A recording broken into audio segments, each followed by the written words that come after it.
This is what the media does.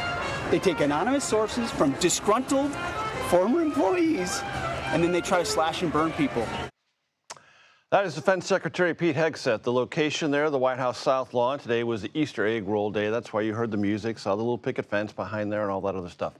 This following allegations that, for a second time, the Defense Secretary shared details of an impending airstrike on a Signal group chat. Among those on that chat, his wife, brother, and personal lawyer. President Trump, not upset. Listen.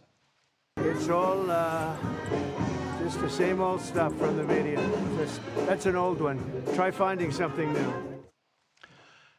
James LaPorta joins me now, and Barbara Starr joins me. Barbara is a longtime Pentagon correspondent, currently a senior fellow with the University of California's Annenberg Center on Communication Leadership. James, of course, national security coordinating producer for CBS News. James, what do we know about this? And just to piggyback off what the president said, it is new, actually. Right. The second story, and it's very new, just to remind the audience, for any defense secretary to share any information of this sensitivity on Signal, an unsecured commercial app. So it is new. Right.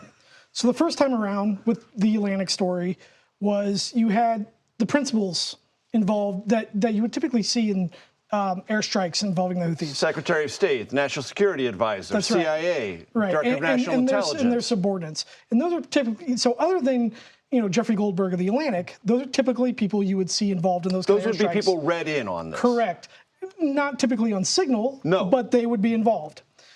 This Signal chat is different. We have individuals who are not Defense Department employees. Pete Hegseth's wife, who's a former Fox News producer. To our knowledge, she has no security clearance and does not work at the Department of Defense. Pete Hegseth's brother and his attorney, they are Department of Defense employees, but arguably, you have to question why would they be involved in conversations like that. But again, this is all happening over Signal.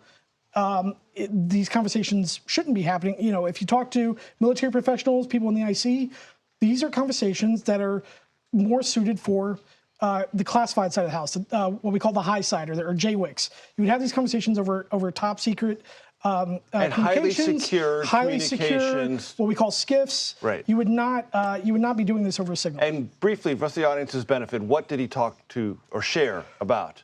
He shared on this Signal. He shared similar information about these FA-18s.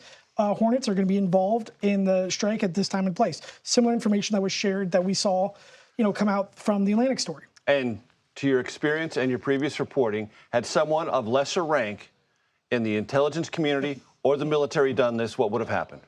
Oh, they'd have the book thrown at them. They'd be court-martialed. They'd be administratively separated. They would, regardless if the information is classified or not, there's no dispute amongst people that I've talked to that it's a violation of operational security and it's a violation of the cybersecurity policies. You're just simply not allowed to use Signal for these type of communications. And if it was a private, if it was a sergeant, if it was a high-ranking field grade officer, they'd be in trouble. Barbara, there's also something else that's been going on at the Pentagon for the last couple of weeks.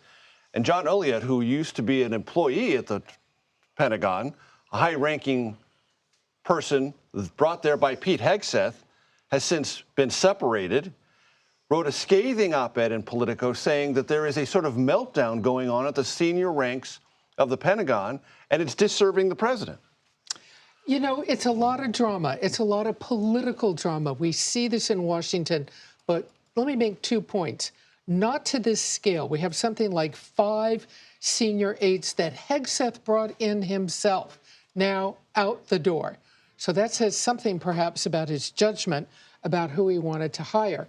But I think the deeper issue, even beyond the Washington political drama, is why does it matter? Why should the average American actually care about all this?